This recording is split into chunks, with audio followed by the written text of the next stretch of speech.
Bienvenidos a todos.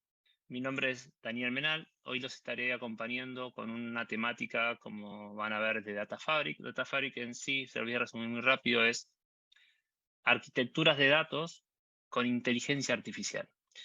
Es una plataforma, es una forma de encarar arquitecturas de datos que hoy se le llaman emergentes, con lo cual vamos a entrar en detalle sobre eso. Concretamente, ¿quién soy? Yo tengo más de 18 años trabajando en el ámbito de datos. Nací en datos y evidentemente moriré en datos. Mi especialización es en arquitecturas, aunque he trabajado desde todo el ciclo de datos, desde lo más desarrollo, desde pipeline hasta visualizaciones.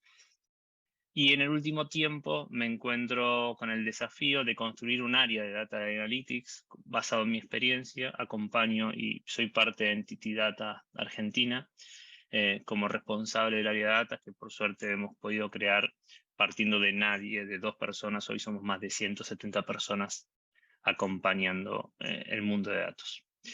Sin más, vamos a lo que venimos a hablar. Como le dije, vamos a empezar hablando sobre lo que son Data Fabric. Una analogía interesante, y por eso es el título. Data Fabric lo planteo como una arquitectura resiliente. Y ahora van a entender por qué. Cuando empecemos a hablar y vamos a entender los conceptos de Data Fabric, van a encontrar que tiene mucho sentido de decir que es una arquitectura resiliente.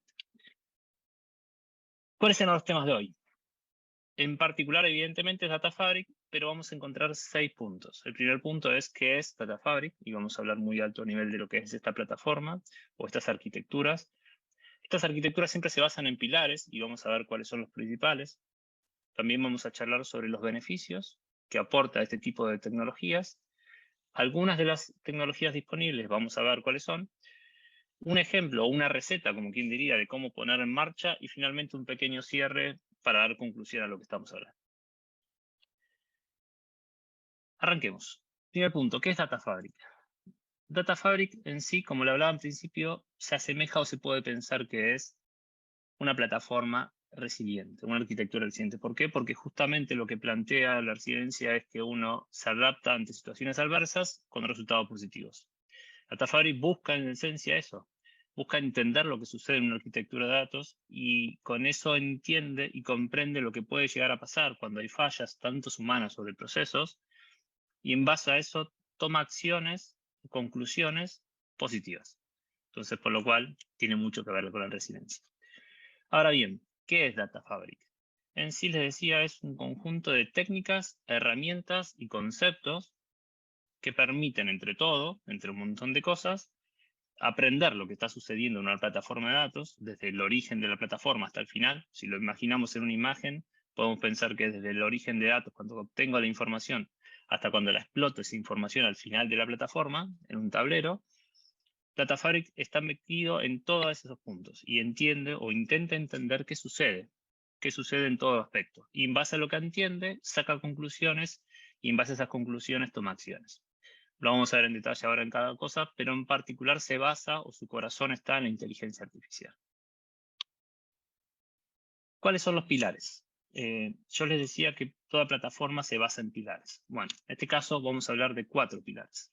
El primer pilar es catálogos aumentados o catálogos de datos con inteligencia artificial. Esto no es nada nuevo, no es algo que creó Data Fabric, es algo que ya existía con un montón de herramientas hoy en día en el mercado muy buenas por eso, muy potentes, pero que ahora tiene un valor muy diferencial a comparación de otros ámbitos. Ahora toma un valor importante. Antes era más orientado a tener una plataforma que le permita al usuario entender los datos y poder usarlos y poder consultar un catálogo de datos, con tal vez acciones de gobierno, tal vez acciones de linaje, pero ahora toma un valor, un papel referencial importante en el mundo de Data Fabric. ¿Por qué? Porque es el corazón de lo que obtiene todo lo que llaman metadata.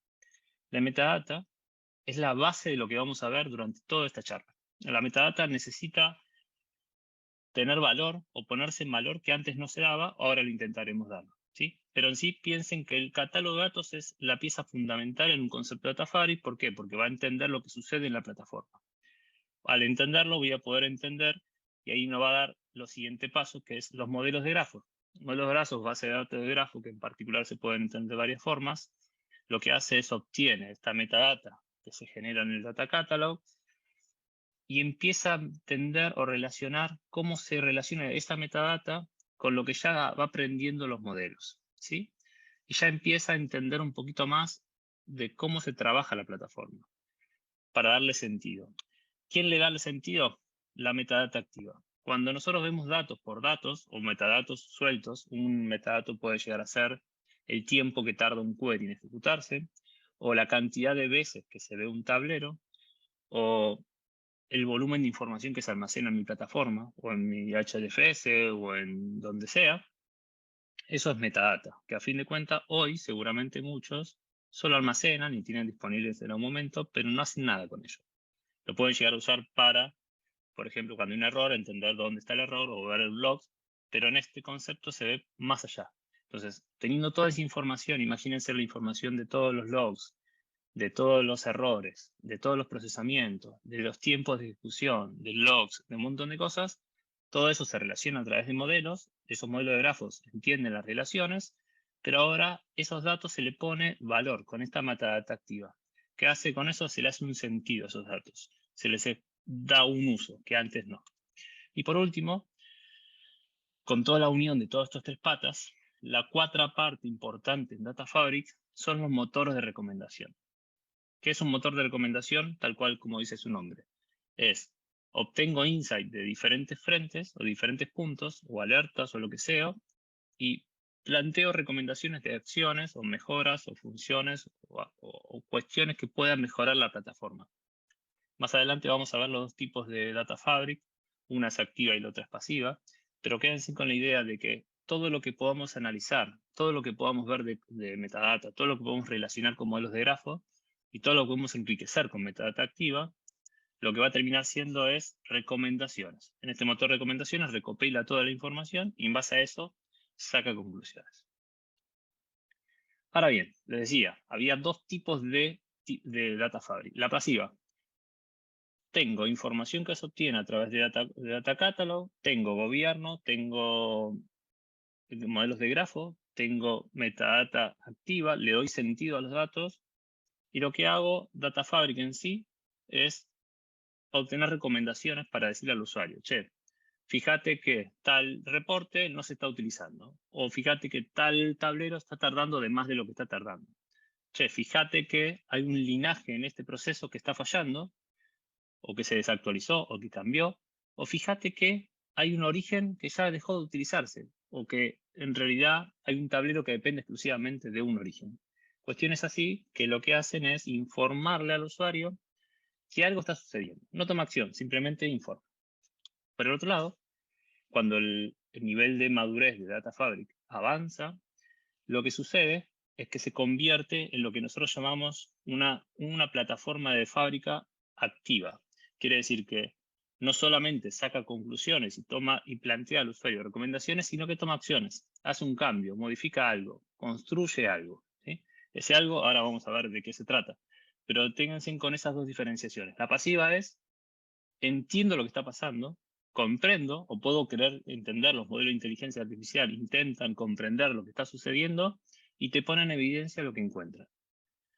Que eso después podés hacer algo o no. El activa en realidad es toma esas recomendaciones y toma acciones en base a recomendaciones. Ahora bien, vimos un poco lo que es el concepto de Data Fabric. Veamos cuáles son los beneficios que aporta este tipo de plataforma. El primero, si se quiere, más de uno lo sabrá y seguramente se identificará.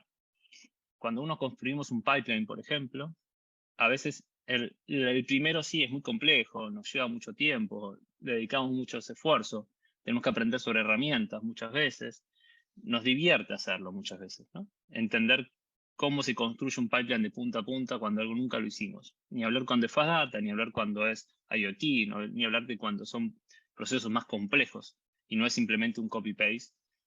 Ahora, eso muchas veces, cuando a medida que va pasando el tiempo en nuestro trabajo de datos, sobre todo los pipelines, terminan siendo redundantes. Y a veces el redundante pasa a ser algo tan simple como cambiar un archivo de configuración para levantar un origen de datos.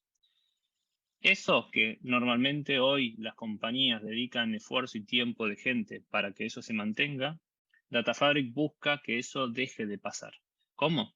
Poniendo motores o capacidades de inteligencia artificial que sean capaces de entender el punta a punta de cómo se define un pipeline y de alguna manera, evidentemente a medida que va evolucionando y madurando la plataforma, sea capaz de hasta construir un pipeline de punta a punta de forma autónoma. Eso lo que va a lograr, evidentemente, es una reducción de tiempos. Esa reducción de tiempos se calcula en un mayor del 50%. ¿Por qué? Porque si ustedes se lo evalúan en su cabeza de cómo lo vienen haciendo normalmente, muchas veces cuando nosotros hacemos un pipeline nuevo de datos o cuando el área se maduró mucho, la creación de un pipeline deja de ser algo tan novedoso, sino que es copy-paste y cambiar alguna configuración. Bueno, eso lo intenta lograr Data Fabric de forma autónoma. Segundo beneficio, y acá claro, hay un montón de más de beneficios. Creo que estos tres son los que acomodan en todos, pero hay un montón más de beneficios. En particular, el segundo beneficio que traigo sobre la mesa es la calidad de los datos. Quien trabaja en el ámbito de calidad, por ejemplo, que hace data mining, que hace limpieza de datos en otros sentidos, profiling, auditoría y demás, sabe que muchas veces esos proyectos o esos desafíos pueden tener mucho valor al principio, o tienen mucho impacto o mucha impronta, y después a medida que pasa el tiempo se va perdiendo esa sensación de que estás actualizado. Entonces, lo que intenta Data Fabric acá con eso es poner sobre la mesa capacidades de agentes, por decirlo de una forma simple, que son capaces de entender lo que sucede durante todo el tiempo, durante toda la ciclo de vida de un dato en tiempo real muchas veces. Imagínense que ustedes definen el linaje de un origen, de un tablero, de lo que fuera. Lo hacen una vez, pero probablemente ese origen cambie, ese tablero cambie, esos indicadores dejen de estar. ¿Y quién se acuerda de modificar el linaje? Como un linaje, por ejemplo, porque el linaje hay muchas herramientas que ya actualizan de forma automática, pero para que se den una idea hasta dónde se podría meter el mundo de Data Fabric, es entender lo que está sucediendo en los datos, aplicar ciertas lógicas de recuperar información, de validar que esos datos sean así o que el linaje funcionan y a su vez enriquecerlo de forma automática. Todo eso que hace un usuario, tratar de que sea un agente que lo resuelva. Tercer punto, y no menos importante, que acá es muy específico, pero creo que tiene mucho impacto. Muchas veces ustedes han creado seguramente muchos pipelines. Yo he creado un montón de pipelines en mi vida, y muchas veces uno pierde el valor o pierde el foco de dónde se va a usar ese origen o esa información que yo cargué, o si se sigue usando, hasta que llegue, ¿qué? Hasta llegue una migración de plataforma y digan, che, quiero evaluar el catálogo de orígenes, cómo se está utilizando, y te das cuenta que se usa uno solo. Bueno, esto lo que intenta pagar es eso. Intenta tener capacidades de estar constantemente escuchando y viendo qué sucede en esos orígenes y sobre todo detectar eso. Hay un origen de datos que no se usa más.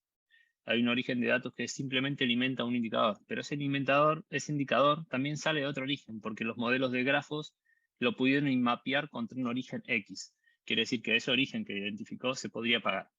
Imagínense si eso se puede multiplicar en cantidad de orígenes, la reducción de tiempo de mantenimiento, la reducción de tiempo de estar peleando contra un origen, a ver de dónde viene, dónde va y qué va a hacer, es brutal. Por ende, Data Fabric lo que intenta es resolver esa problemática. Estar ahí donde la tarea es redundante, donde es algo que no tiene mucho valor, donde ustedes seguramente no quieren estar constantemente.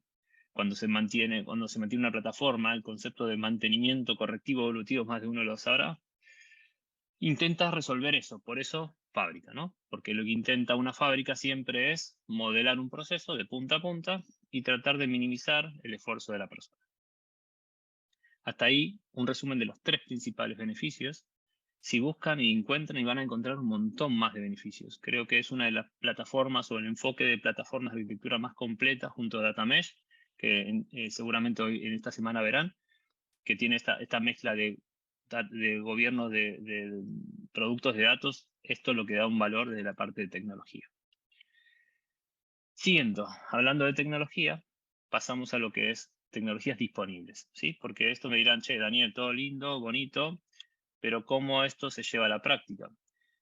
En la tecnología hay un montón hoy en el mercado que aportan capacidades necesarias para Data Fabric poder funcionar. Como les decía, Data Fabric se basa en tres pilares, sobre todo en cuatro, perdón, pero tiene muchos más internamente o capacidades que se necesitan hacer, y esas capacidades se respetan diferentes frentes, ¿no? Por ejemplo, acá dibujé 6. De esas 6, mapeé las 3 compañías o 3 productos que dan servicio a esas capacidades. Y puse algunas. ¿Por qué? Porque hay un montón. En realidad, porque Data Fabric lo que busca o lo que se crea o lo que se está haciendo hoy en día es la suma de muchas capacidades, de muchas herramientas o de muchas tecnologías en pos de cumplir con todos estos beneficios que yo les decía. Probablemente ahí verán que K2View integra o plantea que tiene las capacidades para todas estas funcionalidades, pero de vuelta, una compañía no nace de cero y esa compañía probablemente tenga ya uno de los productos que se ven acá, por lo cual lo importante que se tiene que llevar es que esto se puede implementar con un conjunto de tecnologías. Pero si recuerdan al principio yo le hablaba de la metadata. La metadata es la clave. Ustedes elijan la herramienta que quieran para hacer esto. Pero tienen que estar claros que el ecosistema de tecnologías que van a poner acá sobre la mesa tiene que cumplir una regla básica. Además de dar esa funcionalidad, por ejemplo, modelos de grafos o bases de grafos, tiene que ser capaz de aportar metadata. Cuando digo metadata, tiene que ser capaz de dejar logs de forma accesible, tiene que ser capaz de mostrar la trazabilidad de lo que se está haciendo internamente, de tener auditoría, de tener accesos públicos o de tener acceso fácil a esa metadata. Y no hablo solamente de logs, hablo de todo tipo de metadata. Con lo cual, al momento de elegir la herramienta que tienen que utilizar para cada funcionalidad, sean muy cautelosos en pensar que esa herramienta tiene que tener capacidades para obtener la metadata. Sin eso, es muy complejo que pueda Data Fabric evolucionar al nivel que tiene que evolucionar. Entonces, déjenlo muy claro que las herramientas hay un montón, ¿sí? Seguramente algunas conocerán. Yo puse acá las que no son tan conocidas en el mercado argentino. Tal vez algunos conocen, pero no son tan conocidas, pero como para que también tengan una visión de que existen un montón de productos que atienden este tipo de soluciones. Sigamos, ya no nos queda mucho. En sí, el tiempo evidentemente es tirano como siempre, entonces veamos cómo esto se pone en marcha. Hasta ahora vimos que existen un montón de conceptos aplicados sobre todo a una base de metodología, y en tema de inteligencia artificial es la clave en este tipo de plataforma, pero la inteligencia artificial como sola, sin metadata, no funciona de nada. Entonces, acá vengo a contarles cómo poner en práctica o cómo poder hacer los 3 pasos básicos que les va a permitir construir una plataforma de Data Fabric. La primera es, tengo que entender o comprender cómo se utiliza la información. Para que eso suceda, tengo que haber activado un catálogo de datos. Ese catálogo de datos que hablábamos temprano, que era un catálogo de datos inteligente, no cualquier catálogo, sino un catálogo que sea capaz de tener inteligencia en el uso, inteligencia artificial. Muchos de ellos tienen modelos de inteligencia aplicados internos para entender linaje y demás, y tienen que tener la capacidad de metadata. Modelos de grafos tienen que estar disponibles, tenemos que poder tener base de datos para trabajarlas, tenemos que tener el conocimiento para poder trabajarlo, evidentemente, pero tiene que ser una capacidad activa en este primer paso. Segundo, el primer paso también tiene que tener auditorías y perfiles. ¿Por qué? Porque es esencial en la metadata, así como son, los logs de sistemas o los queries, o tener un pipeline de trabajo maduro. De nada sirve querer poner una fábrica de datos si nuestra área o nuestra arquitectura de datos es totalmente incipiente. O sea, si no somos capaces de poder construir un pipeline maduro, complejo, y no tenemos ya un grupo de pipeline construidos en producción y demás, el modelo de Data Fabric no es el camino, ¿sí? ¿Por qué? Porque en realidad les va a exigir un montón de cosas que van a ser difíciles de hacer del primer cero. Pero es importante tenerlo como norte y sabiendo que el primer paso es todo esto. Ahora bien, ¿cuál es el segundo? Yo hasta ahora lo que hice con el primero es recapitular toda la información, obtener toda la información, comprender esa información. Ahora tengo que ver qué hay adentro de esa información. Y cuando hay adentro, recuerdan que hablábamos de la metadata activa. Acá entonces decíamos yo puedo entender lo que hay adentro. Bien, perfecto. Obtuve metadata. Sé los datos. Sé cómo los usuarios acceden porque utilizo un catálogo de datos. Sé cómo está el linaje. Conozco cuando un proceso falla, cuando un proceso anda, cuál es el tiempo promedio de un proceso, de un pipeline. Todo perfecto. Ahora, tengo que poder etiquetar esos datos y esas conclusiones, esos insights de alguna forma para que tengan sentido. Y ahí va el concepto de etiquetar. Voy a etiquetar un proceso, un pipeline, un log, un acceso a un reporte, las veces que accedo o no accedo a un reporte, en cantidad de etiquetas que yo pueda mapear para que después los modelos puedan ser más inteligentes. El segundo punto es, evidentemente, yo esas etiquetas las tengo que monitorizar. Tengo que poder tener un monitoreo completo de lo que está sucediendo en la plataforma y entender cómo fluye todo. Y por último, pero no menos importante, que es una de las cosas más complejas, es usar capacidades o tecnologías o en cuestiones de inteligencia o herramientas de inteligencia artificial que me permitan generar nueva data o nueva metadata a partir de la metadata exigente.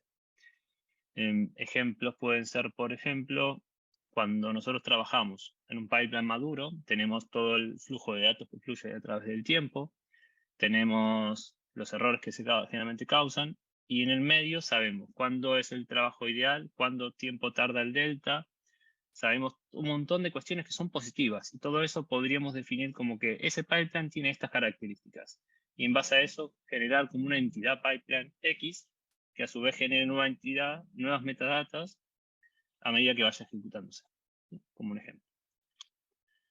Y por tercer paso, y no se confundan que no son pasos chiquitos, son pasos bastante complejos de poder hacer. El tercer paso es, yo tengo la información, la etiqueté, y puedo monitorizarla. Ahora, ¿qué pasa cuando esto cambia? Cuando esa etiqueta cambia, cuando el origen de la información cambió, cuando el indicador que yo estoy usando antes ya no se usa más. ¿Qué sucede cuando eso pasa? ¿Cómo son los tableros? ¿Cómo se explotan? ¿Cómo cambian? ¿Cómo se reinvierte un cambio? ¿Cómo se puede cambiar todo esto? Bueno, todo eso es el paso 3. Entender cómo fluye y cómo va cambiando tanto la metadata como los datos que se van generando en el medio. También tengo que poder tener indicadores o KPIs que lo representen. Tengo que poder saber exactamente cuántos orígenes tengo y esos orígenes cuánto cambian en el tiempo. Tengo que saber cuántos tableros tengo y esos tableros cómo fueron cambiando y cuántos usuarios lo están utilizando, y a medida que voy evolucionando poder entender qué más pasa. Y por último, entender la trazabilidad de los cambios, porque si un pipeline va cambiando de versiones, poder entenderla de punta a punta, saber para qué y por qué, y tener una visión general es esencial. Ahora bien, estos 3 pasos no son los únicos que se necesitan para completar una plataforma de arquitectura de Data Fabric. En realidad, lo que se necesita es repetir y empezar de vuelta. No digo que volvamos a instalar un catálogo de datos. Digo que todos esos indicadores o esas métricas o esos cambios que identificamos se tienen que volver a hacer como un insight para nuestro catálogo, sobre todo nuestros modelos de grafos, para entender nuevas relaciones, para comprender cuándo un tablero se utiliza, cuándo se utiliza más, cuándo se utiliza menos, si hay una cuestión estacional, si hay una cuestión de usuarios, de acceso, de seguridad, si hay cuestiones de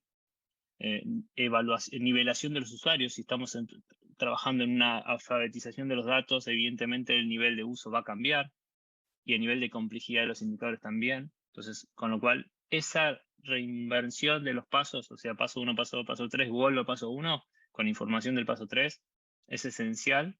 ¿Para qué? Para madurar una plataforma de Data Fabric. Ahora bien, último cierre, como para cerrar, hay una analogía que a mí creo que es la esencial para entender y dar un cierre y un broche al concepto de Data Fabric. Lo voy a poner en una sola imagen y creo que tiene mucho valor y se explica por sí solo. Quienes han tenido la suerte de manejar un auto autónomo o ver cómo se maneja un auto autónomo o ver algunos de los que ya están disponibles, podríamos decirse que tiene 2 capacidades el auto autónomo. El primero es, yo soy el piloto, yo estoy manejando y el auto tiene las capacidades de inteligencia artificial. Lo que tiene es que nos va a ir avisando capacidades, nos va a ir diciendo, che, mirá que hay mucho tráfico, mirá que te estás yendo de los carriles, mirá que estás muy cerca del auto de adelante, mirá que hay muchos autos atrás, mirá que estás teniendo problemas en el vehículo, mirá que te estás quedando sin combustible, un montón de acciones, y el que maneja toma acciones en base a eso. Por lo cual, existe toda la tecnología, pero hay un usuario que dice si hace algo o no, si cambia de carril o no. Eso se asemeja con ¿qué? Con la Data Fabric pasivo que hablábamos temprano, que es modelos de inteligencia artificial al servicio de un usuario y el usuario es el que toma la acción. Ahora, ¿qué pasa cuando si yo digo suelto volante y dijo que el auto maneje? El auto va a tener toda la misma capacidad en cuanto a recomendaciones, en cuanto a alertas, en cuanto al tráfico. Va a ser el mismo tráfico, el mismo auto, el mismo todo. La diferencia es que el auto ahora va a doblar solo, o va a frenar solo, o va a salir si considera que hay un tráfico mucho más adelante. Con lo cual, ahí es el concepto de fábrica de datos activa. Es ese vehículo con las mismas capacidades tecnológicas, a diferencia que uno toma acciones y el otro no. Con eso me despido, con más que decirle un gracias por haber acompañado en este espacio, y ahora seguramente nos quedamos en el espacio de preguntas y respuestas. Lo que pueda ayudar y lo que pueda responder, estoy para servirles. Que tengan una linda tarde, acá me despido. Hasta luego.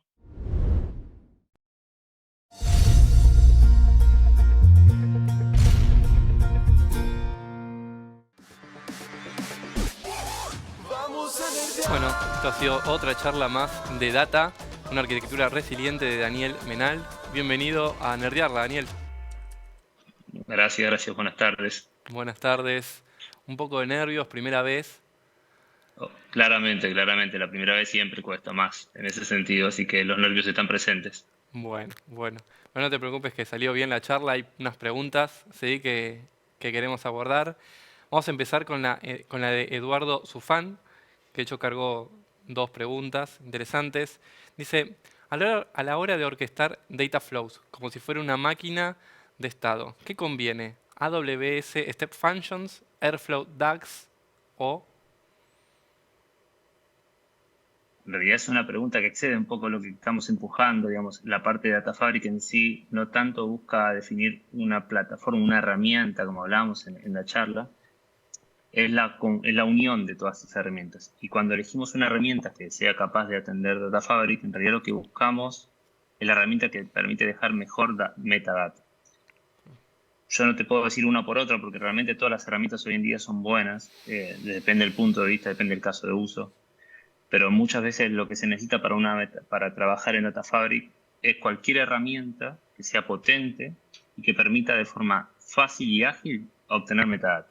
Porque como escucharon en la charla, la metadata es la base de todo el concepto de Data Fabric, ¿sí? Entonces, en respuesta directa no hay una respuesta directa porque todas las plataformas y todas las herramientas hoy tienen capacidades. Yo le recomendaría que busque en particular primero la que se acomode mejor al caso de uso, porque a veces no es necesario tener una super bazooka para matar una mosca, sino que hay que pensar en la herramienta que aplica mejor el caso de uso, pero sí que sea claro que tenga que almacenar metadata al mayor nivel de detalle. Perfecto. No sé si espero que eso haya respondido directo. Sí, fue claro. O sea, tiene que ver quizás un poco con data governance, un poco con catálogo de datos, como para poder orientar. Tiene que ser una suma de todas las cosas. El Data Fabric en sí no es una sola herramienta que va a reemplazar todo o que va a ayudar a reemplazar todo. Es la unión de muchas prácticas y herramientas, pero se tiene que basar sobre todo en lo que aprende la plataforma, porque a fin de cuentas, como escucharon la charla, usa modelos de inteligencia para aprender lo que sucede en la plataforma. La plataforma, como muchos sabrán, es un montón de piezas, pedacitos de piezas, que entre todos resuelve problemáticas. Eso que nos preguntaban recién es concretamente es un pedacito de todo el ciclo de vida que tiene un proceso de datos. Clarísimo. Para poder abstraernos un poco y llevarlo a un punto más general, quisiera leerte una pregunta de Iván Leo que dice, ¿por qué hablas de Fabric como fábrica? O sea, ¿cuál sería la relación entre lo que sería una fábrica con el Data Fabric? Buena pregunta en particular. Pensemos que cuando uno construye una fábrica, olvidémonos de datos, ¿no? Olvidémonos de donde nosotros estamos. Uno cuando piensa en una fábrica piensa en un proceso repetitivo que busca optimizar cualquier ciclo de vida de lo que sea, un vehículo, una moto, lo que fuera. Lo que buscamos es optimizar el proceso de construcción. Data Fabric lo que busca justamente es eso, busca optimizar dentro del flujo o la producción de un producto de datos de la forma más ágil. Si esa forma ágil es con inteligencia, es con procesos automáticos, es con creación, es con un montón de piezas, pero la analogía con fábrica justamente es eso. Queremos automatizar, queremos minimizar las cuestiones repetitivas para que la persona que esté trabajando lo haga sobre las cosas de valor, o donde se divierta, o donde le guste o le apasione más estar trabajando, ¿sí? Entonces, por eso tiene esa analogía con fábrica. Clarísimo. Bueno, te voy a hacer otra pregunta que ya apareció en otras charlas de Nerdearla que tienen que ver con los roles y el equipo, ¿sí? Es de Diego Mosquera. Y pregunta, ¿quién se debe ocupar de mantener un sistema de tal nivel? ¿Cuáles son los roles específicos? ¿Y con En qué realidad herramientas? Perdón, y una pregunta más que me parece que ya está no hay problema. respondida, que es ¿y con qué herramientas se debe capacitar? Los roles, a ver si es una buena pregunta y realmente las respuestas son muy amplias, pero Ujú. los roles en este caso o en este tipo de plataforma van a ser híbridos. Si se imaginan, la plataforma es integral, tenemos gobierno, tenemos seguridad, tenemos arquitectura, tenemos el proceso de ingesta, tenemos el mantenimiento, tenemos, bueno, N cantidad de cosas. No cambia en una plataforma normal. Lo que hace ahora, que sí que pone más complejo, es el hecho de tener que aplicar cuestiones de inteligencia donde antes no existían. Antes tal vez no aplicábamos un modelo de inteligencia artificial para construir un pipeline, ¿sí? Ujú. El pipeline de datos, o sea, el flujo de datos o la carga de datos, para hacerlo bien simple, siempre hacía una persona. A lo sumo lo que se procesa o lo se automatizaba era de dónde obtener la información. Se puede hacer a través de un script que es redundante, se puede copiar y pegar, digamos, puedes automatizar procesos, pero nunca se creó hasta ahora un momento donde digas, mira, un modelo de inteligencia artificial es capaz de entender cuál es el origen, cuál es el destino, realizar el proceso de punta a punta y dejarlo funcionando, ¿sí? Eso es evidente que va a necesitar otros perfiles o capacitar a las personas que hoy son el data engineer en capacidades más de analítica avanzada para que sean capaces de entender lo que sucede o hasta configurar este pipeline automático, ¿no? Es un ejemplo. Claro. Pero a fin de cuentas el gobierno y demás se mantiene bastante parecido a lo que es una plataforma actual, solamente se agregan cuestiones más avanzadas de inteligencia artificial. Bueno, clarísimo y súper interesante. Daniel, te vamos a esperar el siguiente año en Nerdearla. Muchas gracias por haber participado. Obviamente, obviamente. Gracias a ustedes por el espacio y claramente el año que viene estaré de vuelta. Lo esperamos. Vamos a una tanda. Vamos a nerdear.